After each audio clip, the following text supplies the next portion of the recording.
chers compatriotes, c'est toujours moi, Jonathan Kayembe. Vous serez toujours habitués de me voir, de me suivre dans la chaîne Congo 24 officielle. C'est pourquoi je vous demande avant tout de vous abonner et d'activer la cloche de notification.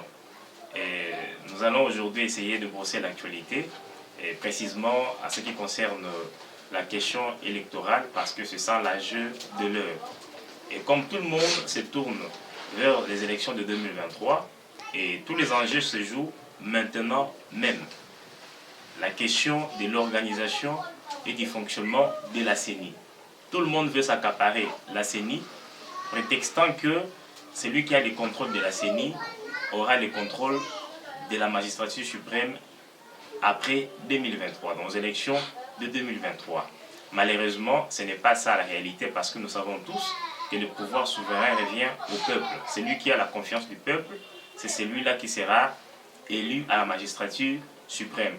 Mais étant donné que les acteurs politiques, les confessions religieuses se battent autour de la présidence de la CENI, nous avons tous suivi la manière dont les choses se sont passées au niveau du centre interdiocésain de la SENCO. Les évêques ainsi que d'autres confessions religieuses ne se sont pas entendus, excusez-moi. Il n'y a pas eu consensus autour du candidat qui a été désigné par les 6 autres confessions religieuses. Donc c'est ça les problèmes qui se posent actuellement, parce que le PV de désignation de M. Denis Kadima comme président de la CENI est actuellement à l'Assemblée nationale, et cela doit être normalement entériné pour que le président signe pour que ce monsieur qui est actuellement président de la CENI soit investi en tant que président sur ordonnance présidentielle. Et cela demande beaucoup de dépassement de la part de nos députés, et cela demande également de la sagesse de la part du président de la République. Mais hier, pendant la messe d'action de grâce de 100 premiers jours du gouvernement Sama Lukonde, le président de la République, Félix-Antoine Tshisekedi Tshilombo, a demandé aux confessions religieuses de pouvoir se mettre encore autour d'une table afin de dégager un consensus. Parce que le président de la CENI doit être le fruit beaucoup plus d'un consensus, même s'il doit passer au vote, mais les 2 autres confessions religieuses doivent également participer dans ces votes-là. Donc le blocage qui se trouve autour de la désignation du président de la CENI, c'est par rapport aux uns qui veulent à ce que le président de la CENI soit Denis Kadima, et de l'autre côté, ils ne veulent pas de lui, donc ils ne veulent même pas participer à l'organisation, soit au vote, au déroulement du vote.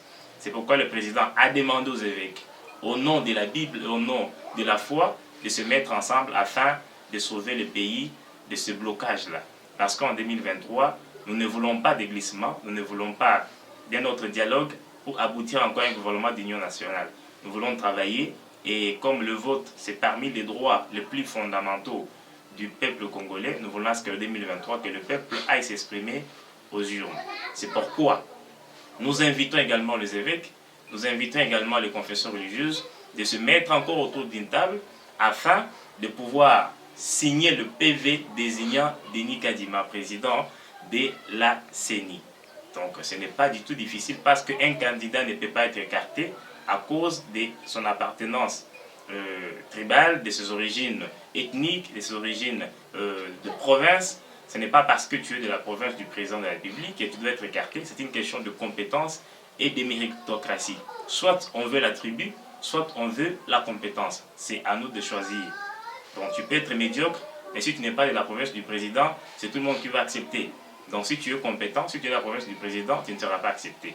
Et ce n'est pas une bonne façon de voir les choses, parce que en l'hommage du cardinal honoré Laurent Mosengo Passigna, qui a demandé à ce que le médiocre dégage, nous voulons à ce que le nouveau président de la CENI, qui a le plus grand CV, donc le curriculum vitae est le plus compétent, soit le plus excellent, c'est M. Denis Kadima. C'est pourquoi nous demandons aux évêques de la SENCO ainsi qu'à l'ECC de pouvoir apposer également leur signature dans le PV désignant M. Denis Kadima, président de la CENI, et le pays sera sauvé. Soit nous irons au dialogue en 2023 et il y aura glissement, ce qui n'est pas notre souhait.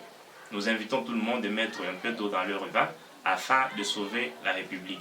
C'était toujours un plaisir pour moi de parler de l'actualité avec vous, et nous nous pensons bel et bien que dans nos prochaines vidéos, nous allons encore partager de l'actualité et vous serez toujours informés. Merci beaucoup. Ok.